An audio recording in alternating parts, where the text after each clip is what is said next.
重回大雪封山之年，当全村人穷的只能吃草根啃树皮时，乙家却顿顿有竹鼠野鸡、大块鲜肉吃到腻。不仅老娘妹妹吃上了糙米，你甚至还奢侈的用粗盐腌肉，只因你脑海里绑定了一块神奇的龟甲，不仅能精准预判猎物位置，还能让你避开致命死局。只要顺着物资提示，即便深山霸主你也敢设套反杀。叶寒猛地睁开眼，浑身骨头像泡在冰水里碾碎了一样疼。他躺在破草席子上，冷风顺着土墙缝直往屋里灌，脑子一阵刺痛，原主的记忆硬生生塞了进来。大燕王朝末年，3年大旱，又下暴雪，原主也叫叶寒，是个病秧子，家里穷的耗子都绕道走，就剩常年卧床的瞎眼老娘和饿得脱相的10岁妹妹小何。角落里，小何顶着鸡窝头凑过来，端着个破陶碗，装着半碗飘着陈谷子的浑水，小声让哥哥喝口热水，说他昨天烧得直烫手。叶寒看着他瘦得吓人的大眼睛，喉咙滚了滚，还没来得及接碗，破木门被一脚踹开，狂风夹着大雪灌进屋，把火盆残灰吹得满天飞。领头的是满脸横肉的大伯叶大壮，手里拎着粗木棍，身后跟着俩村里的地痞。他一进门3角眼就死死盯住了小何，喝骂叶老两家的别装死。瞎眼老娘在炕上摸索着爬起来，声音直哆嗦，哀求说叶寒病得下不了地，家里1粒米都没了。叶大壮往地上狠狠吐了口唾沫，指着老娘鼻子骂他少哭穷，说朝廷加了东想按人头交，自家4个半大小子交不起这要命的税，交不上就得被抓去服苦役，那是死路一条。他一把拨开瞎眼老娘就去抓小何，嘴里说着没办法，丫头骗子刘家里也是饿死，县城牙婆开了价，小丫头五官端正，能换半袋杂面和200文钱，正好顶了老叶家的冬税，去大户人家当丫鬟，好歹吃顿饱饭。瞎眼老娘扑通一声滚下炕，重重磕在泥地上，额头流着血，死死抱住叶大壮大腿，拼命磕头。他哭着求他说小何才10岁，迈进那种地方连骨头渣子都剩不下，求他宽限几天，等叶寒病好了就能进山找吃的。叶大壮一脚踹在老娘心窝上，把他踹翻在地，骂他是瞎眼婆娘懂个屁。小何尖叫着扑到老娘身上，吓得抖成筛子，死死咬着嘴唇不敢出声。身后地痞冷笑催促，让叶大壮别磨叽，趁丫头没冻死赶紧绑了送县城，晚了牙婆可不收死人。叶大壮抽出腰间麻绳，大步走向小何。叶寒一言不发，死死咬着后槽牙。他撑着膝盖缓缓站起，腿虽然发抖，但眼神冷得吓人。他转身走向墙角，一把攥住平时劈柴的生锈柴刀，刀刃崩了口子，刀柄布条早就发黑。就在握住柴刀的瞬间，脑海里嗡的一声，眼前一阵扭曲，一道满是裂纹的玄龟甲虚影浮现，裂纹迅速游走，组成一行血红大字，小吉提示：后山歪脖子老柳树下，岩缝里卡着一只冻僵的肥竹鼠，半个时辰内可得。叶寒瞳孔一缩，金手指，他没犹豫，握紧刀柄，猛地转身。此时叶大壮已经拽住小何的头发往外拖，叶寒沙哑出声，命令他放开他。叶大壮气笑了，嘲讽他拿把破铁片子吓唬谁。话没说完，叶寒动了，他瘦弱的身体爆发出野兽般的劲儿，双手握紧刀柄，借着冲劲，对准叶大壮脑袋兜头就是一刀，根本不是虚张声势，就是奔着砍死他去的。叶大壮头皮发炸，本能松开小何，连滚带爬往后退。咔嚓一声巨响，生锈柴刀带着风声狠狠劈在破木门框上，木屑乱飞，刀刃深深嵌进硬木里，剧烈反震力让叶寒虎口崩裂流血，但他连眉头都没皱，刀刃离叶大壮头皮只有半指宽，几根被削断的头发飘在地上。屋里瞬间死寂，俩地痞吓得退到门外。叶大壮一屁股跌坐在雪地里，当场吓尿了裤子，看着叶寒那双毫无人气的眼睛，像看个活阎王。叶寒单手从门框拔出柴刀，提着刀死死盯着叶大壮，他声音平平无奇，说睡前明天交，再敢碰他妹一下，他先劈了叶大壮全家，再去衙门顶命。叶大壮连滚带爬起身，指着叶寒哆嗦着放狠话，骂他是小畜生，疯了，说明天差役来收税，看他拿什么交，交不上就等着被铁链子拴去修城墙，死在外头。说完看都不敢多看一眼，拽着俩看傻的泼皮，转头扎进风雪，跑得比兔子还快。院子里安静了，叶寒紧绷的肩膀猛地垮下，大口喘着粗气，这身体饿得太久，刚那一刀几乎抽干了力气，两条腿直打转。小何怯生生挪过来，想扶他又不敢碰他流血的虎口。叶寒反手关上破木门，让小何把墙角半截破木盘滚过来，把门顶死，不管谁来踹，他不出声就死都不许开门。小何使出吃奶的劲，把几十斤重的破石头一点点挪到门后，死死抵住。炕上瞎眼老娘哆嗦着掉眼泪，说明天拿不出税钱，衙门真会锁他走，实在不行把他这身老骨头卖给城里药铺熬个脚。叶寒过去把老娘架起来塞回稻草，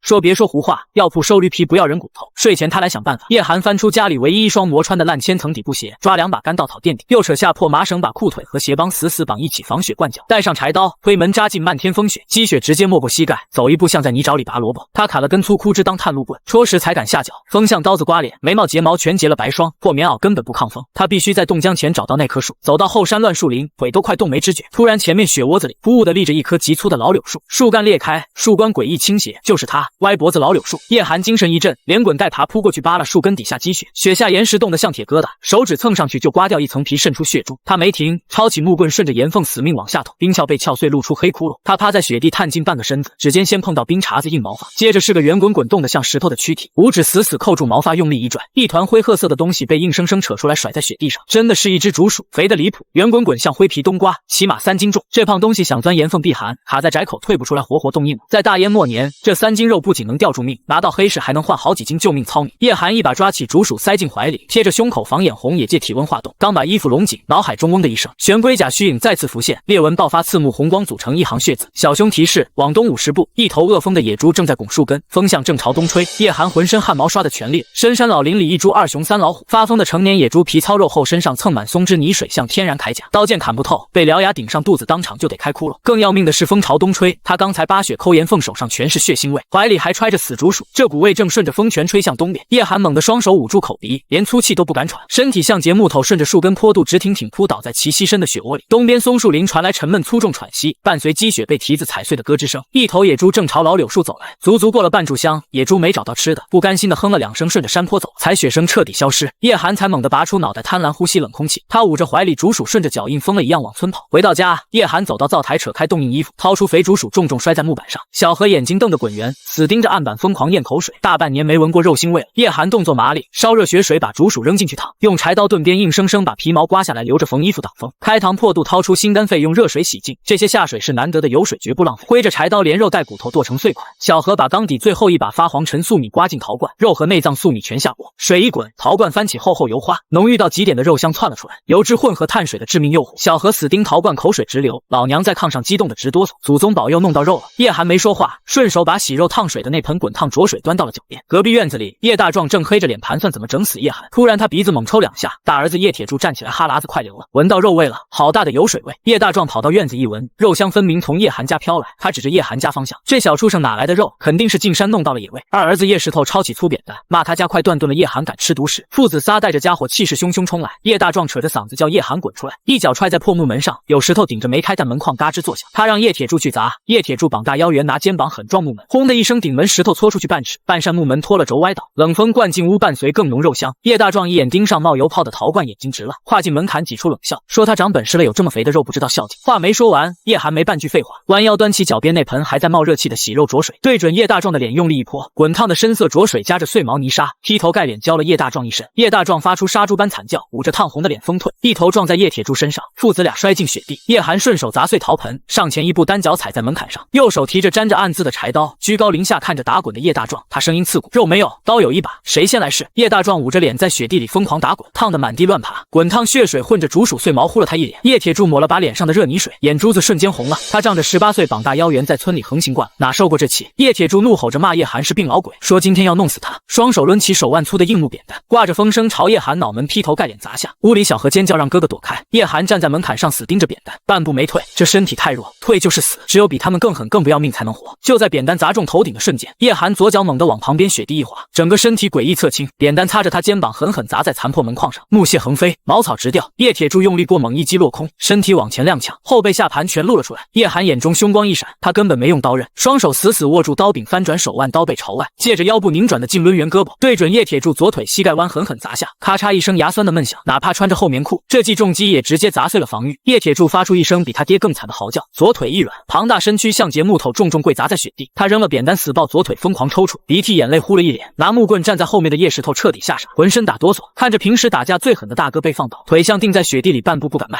3个人，一个打滚，一个哀嚎，一个吓破胆。院子动静太大，惊动了邻居，几只火把亮起，10几个村民缩着脖子围过来。青石村的李正在2个儿子搀扶下深一脚浅一脚走来，用拐杖重重戳的喝令住手，质问叶大壮父子3个大半夜跑来叶老2家闹什么丧。叶大壮从雪地爬起，半边脸烫得通红起泡，像抓到救命稻草，指着叶寒大骂，说他是小畜生发了疯，对亲大伯动刀，说叶铁柱的腿都被打断了，求李正做主。周围村民立刻指指点点议论，叶寒没争辩半句，跟这种恶亲戚和看客讲道理最没用。他冷笑一声，当啷一下把沾血的柴刀扔在李正脚边雪地，紧接着在所有人惊愕目光中，叶寒猛地抬手一把扯开破烂单薄的棉衣，刺骨寒风吹在裸露皮肤上，没有肉，只有一层蜡黄的皮死贴在骨头上，肋骨像搓衣板根根分明，胸口还有用力过猛崩裂的血口子正往外渗血，这就是个恶脱相，半只脚踏进棺材的恶鬼。议论声戛然而止，所有人倒吸一口凉气。叶寒光着上身站在风雪里，死盯叶大壮，声音沙哑带着死志，一字一顿。他说今年冬睡按人头交，明天天一亮前一文不少奉上，但谁再敢往他家伸爪子，抢他家的粮，卖他家的妹子。叶寒猛地踏前一步，说大不了一起死，他这副贱骨头换老叶家3条命，值了。这股不要命的狠劲像冰水兜头浇下。叶大壮看着那双毫无人气的眼睛打了个寒战，喉咙像卡了骨头，半个字骂不出。他知道这小兔崽子真敢动手。李正深深看了叶寒一眼，叹了口气，穷山恶水，逼急的老实人最可怕。他用拐杖指着叶大壮，说叶寒既然说明天交税，就等明天，让叶大壮带着2个蠢货赶紧紧滚回去服药，再闹事东睡加一倍。叶大壮哪敢放屁，和叶石头架起哼唧的叶铁柱灰溜溜钻进风雪，连头都没回。人群散去，叶寒捡起柴刀，拢紧棉衣，跨进屋子，让小何把破磨盘滚过来顶死。屋里火盆跳动，陶罐里的肉粥熬得黏糊糊，浮着厚厚一层黄油，竹鼠肉香彻底冲淡了腥气。叶寒双腿一软，跌坐在火盆边，拿3个破陶碗，用木勺把肉粥分匀，把最满的端到炕边给老娘。小何死盯肉块，疯狂咽口水，却把碗往叶寒面前推，说自己不饿。叶寒直接把碗塞进他手里，让他赶紧吃，吃饱了明天才有命活。没筷子，没调料，连盐都没有。陈素米带霉味，竹鼠肉没放血，带土腥味。但第一口滚烫肉粥滑进几个月没有水的胃里，叶寒眼眶一热，油脂在嘴里炸开，肉块被咬碎吞下，久违的暖意瞬间扩散全身。一家人围着火盆，只有呼哧呼哧吞咽的声音。夜深了，老娘和小何吃饱，裹着破被子睡去。叶寒靠着火盆，握着柴刀，半睡半醒守夜。突然脑海中嗡的一声轻颤，布满裂纹的玄龟甲虚影在黑暗中再次浮现，裂纹游走，迅速组成一行散发悠悠青光的文字。终极提示：苍狼山南坡，3只山鸡正在枯草堆下抱团取暖，带上套索可得。天还没亮，破乌黑的伸手不见五指，外头风雪小了，但更动人，哈口气都能结霜。叶寒从火盆边爬起，昨晚吃了顿带油腥的肉粥，这破败身体总算有点底气，腿不打转了。脑子里玄龟甲提示的很清楚，苍狼山南坡，3只山鸡，得用套索。山鸡贼得很，有点风吹草动就扑腾飞了，靠2条腿追拿刀砍纯属做梦。叶寒盯上房梁上捆柴的粗麻绳，踩破板凳，一柴刀割断扯下，麻绳太粗太干，做不了套索。他盘腿坐地，用冻僵的手指一点点把粗绳反向拧开，拆成3股细绳。细绳韧性不够，他放嘴里用唾沫沾湿，按在大腿上死命来回搓，粗糙麻纤维把腿皮全蹭破，火辣辣的疼。他眉头都没皱，硬生生搓成了5根细密柔韧又不打结的套索，贴身揣进怀里，又把缸底最后点发霉草籽和粟米壳刮下装进破布兜。他搬开顶门磨盘，推开木门，黑暗中小何迷糊喊了声哥。叶寒压低声音交代他进山一趟，把门顶死谁叫也别开。一出屋简直是个冰窖。苍狼山在村子深处，老猎户平时都不敢深走，暴雪早把路封死了。叶寒深一脚浅一脚往山里趟，积雪没过膝盖，有的雪窝子齐腰深，每走一步都得把腿再重重踩下。还没到山脚，破棉衣就被汗湿透了，冷风一吹，汗水直接在衣服里结成冰碴子，贴在肉上跟刀割一样。他没停下就会冻死。1个时辰后天蒙蒙亮，叶寒喘着粗气，手脚并用爬上陡坡，眼前是一片向阳山坡，雪薄些长满枯黄灌木杂草。他放慢脚步，呼吸压到最低，弯着腰像头耐心的独狼死盯雪面找猎物。很快他在被风土坎下发现几排清晰印记，像竹叶，3指朝前1指朝后踩出一串脚印，顺着脚印摸索，在干荆棘旁看到一滩鸟粪，一白一黑，还没全冻硬，甚至有没消化的草籽。猎物绝对没走远，顺着鸟粪方向抬头，前方10几步外有大片厚实枯草堆，底下被积雪架空成了天然避风港，肯定就是那3只山鸡的窝。叶寒没敢再走，山鸡耳朵尖，踩碎枯枝就能惊飞。他蹲在一棵弹性极好的小树苗旁，开始下吊脚套。他把柴刀削了根带倒钩的木棍，深定进冻土当地桩，用力把小树苗树冠拉弯，把主绳一头死死绑在树干上，另一头连着触发半棍和活扣套索。半棍卡在地桩倒钩上，只要猎物踩中套索中间的机关，半棍脱落，树苗弹起，活扣立马收紧，把猎物吊在半空。叶寒连下3个连环套，平铺雪面，最后捧起干雪轻轻撒在绳索上，直到和雪地完全融为一体。接着掏出发霉草籽，顺着山鸡出窝必经之路一路撒到套索正中央。布置完，他慢慢后退，用树枝扫平脚印，手脚并用爬上10几米外枯死老松树，跨坐粗树杈，躲进阴影里死等。寒风呼啸，叶寒趴在树上一动不动，手脚早冻僵了，眉毛睫毛全是白霜，衣服里汗水结成冰甲，死贴几倍。1个时辰过去，草堆没动静，他咬住舌尖，靠疼痛强撑着不睡，足足等了2个时辰。就在他觉得全身都要彻底冻住时，厚实的枯草堆极其轻微的晃了下。叶寒猛睁大眼，一只顶着红鸡冠尾羽1尺长的大公野鸡，贼头贼脑从草堆缝钻出脑袋，警惕左右看了一圈，确认没危险，才迈爪子出来，身后跟着2只灰褐色肥母鸡。这仨山鸡真饿坏了。领头大公鸡瞅见雪地上的草籽，兴奋的咯咯叫着，低头猛啄，顺着诱饵路线一步步往前。3只山鸡排成条线，1步2步3步，清脆的机关弹响。大公鸡右爪刚踩实雪面，压在套索底下的半棍瞬间脱落，被拉弯到极限的小树苗像脱缰野马猛地往上一抽，柔韧的活扣瞬间收紧，死死勒住大公鸡的脚脖子。大公鸡惊恐惨叫，肥硕身体被巨力直接拽离地面，倒掉半空，疯狂扑腾，翅膀尖嘴乱啄，羽毛漫天乱飞。后面2只母山鸡吓疯了，拍着翅膀掉头就往灌木丛窜，其中1只慌不择路，一脚踩进第2个连环套，又是一声脆响，第2棵小树苗弹起麻绳收紧，第2只山鸡也被头朝下吊起，拼命挣扎。第3只母山鸡反应极快，双腿猛蹬雪地，翅膀卷起雪雾贴地就要飞。藏在老松树上的叶寒眼睛瞬间血红，冻了2个时辰，等的就是这刻能让到嘴的肉飞了。他根本没爬树，直接从1丈多高的树杈纵身一跃，重重砸在其膝深的雪窝里，震得5脏翻滚。他哼都没哼，借着落地惯性像头饿狼，手脚并用往前猛扑。刚飞起半尺高的母山鸡被叶寒连人带雪死死压在身下，山鸡在胸口下疯狂挣扎，尖爪乱蹬，坚硬鸟会狠狠啄在他手背上，瞬间啄出血窟窿。叶寒根本不管剧痛，一把攥住山鸡脖子，用力一拧，颈骨断裂，山鸡双翅一僵，彻底软了。他满脸是血，爬起，大步走到那2只吊在半空的山鸡跟前，双手齐出，一边一个精准捏住脖颈，用力一折，2声脆响，2只山鸡瞬间毙命。叶寒吐出一口带血腥味的浊气，瘫坐在雪地。3只山鸡绝对超过10斤，在大烟末年，这是实打实的救命粮。天大亮了，不能提着10斤肉大摇大摆回村。村里那些恶绿眼的村民一旦看到昨晚的事立马重演。叶寒找了个隐蔽岩石缝，把山鸡塞进去，盖上厚雪，做了猎户记号，抹平脚印血迹，提着柴刀装作一无所获，深一脚浅一脚回了村。白天叶寒窝在破屋寸步不离，夜里风雪又大起来，整个青石村死一般寂静。叶寒从破席子下翻出一个破竹背篓，又走到墙角，用刀尖抠出2枚长满绿锈的铜钱，这是家里仅剩的全部家当。他转头看向小何，让他把门顶死，他不叫就别出声。小何用力点头，帮他把背篓挂在肩膀上。叶寒推门扎进黑透的风雪夜，先摸黑上山，把冻硬的3只山鸡塞进背篓，盖上厚厚枯草和积雪，转身朝20里外的临江县城走去。没有光，叶寒全靠风声和木棍探路，雪太深，每走一步都极其耗费体力，没出1里地，双腿就像灌了铅，鞋里干草早被雪水浸透，冻成冰坨，脚趾头完全失去知觉。叶寒呼吸像破风箱，他不敢停，坐下就再也站不起来了。远处深山时不时传来几声狼嚎，让人头皮发麻。他左手死攥探路棍，右手紧握柴刀，眼睫毛结满冰霜，视线模糊，全凭一股狠劲机械往前挪。2个时辰，3个时辰，天边撕开一条灰白裂缝。叶寒体力到了极限，咬破嘴唇，咽着血水强行提神。终于一段破败的夯土青砖城墙出现在视线里，临江县城到。叶寒靠在枯树上喘息，抓把干净雪塞嘴里，粗暴搓了搓脸，恢复血色，紧了紧背篓，迈步走向城门。正值早市，城门外黑压压挤满逃荒流民，衣衫褴褛在风雪中发抖。沉重城门推开，4个挂着水火棍和腰刀的衙役走出来，领头满脸横肉的衙役拎着牛皮鞭凌空一抽，吓得所有人猛退，吼着今天进城费涨了，每人2文，没钱的滚，敢冲的打断腿。人群爆出哀求，说昨天还1文，怎么又涨？衙役一脚踹翻哀求的流民，骂他滚，没钱就滚，再废话抓去大牢吃鞭子。叶寒站在最后面没出声，他把破棉袄领子往上拉，遮住半张脸，背篓往后藏了藏，确信枯草把山鸡盖得严严实实。随后他将冻僵的右手伸进怀里，死死攥住那2枚带体温的铜钱，低下头混在几个交了钱的流民身后，走到衙役面前，手一松，2枚长满绿锈的铜钱清脆落在收钱的破碗里，头也不回，大步跨进临江县城门洞。进了城，冷风被2旁青砖高墙挡住一些，主街上虽然有几家大酒楼门口挂着气派红灯笼，但叶寒连看都没看一眼。他这副叫花子打扮，背着破背篓，刚上台阶就会被那些膀大腰圆的护院乱棍打出来。叶寒凭着原主脑子里仅存的记忆，专挑阴暗逼仄的偏僻巷子走，7拐8绕，脚下青石板变成烂泥路，周围多了破烂窝棚和眼神阴鸷的汉子。这里是临江县的黑市，官府不管，或者说收了钱懒得管，流民、山贼、黑心商贩都在这里销赃换粮。叶寒手不动声色握住背篓里的柴刀柄，走到巷子深处一家连招牌都没有的肉铺前，案板上全是黑红发臭的血垢，一个满脸横肉、光着膀子、穿皮围裙的屠夫正在剔骨头，屠夫眼皮都没抬，让他没钱就。叶寒走上前，把背篓放案板旁，直接掀开枯草积雪，说卖野味。屠夫手里的刀一顿，抬眼看到那2只毛色斑斓、肥硕无比的山鸡时，眼睛猛地亮了，他直接伸手抓出一只，捏了捏鸡胸脯，又摸了摸断掉的脖梗，说是刚死透的肉，还没冻僵，是新鲜货。问3只怎么只卖2只？叶寒把剩下那只母山鸡往下压，重新盖上枯草，说那只留给他娘，这2只开个价。屠夫把2只山鸡扔秤盘上，随口报价，2只加起来6斤半，大雪封山，肉价贵给200文。叶寒面无表情吐出2个字：300文。屠夫眼珠子一瞪，把杀猪刀重重剁在案板上，骂他穷疯了，说城外难民卖个大活人才200文，200文拿钱滚蛋。叶寒没被吓住，伸手抓住2只山鸡翅膀，提起来就要往背篓里塞。他说大户人家这时候最缺新鲜野味下酒，不收他大不了换一家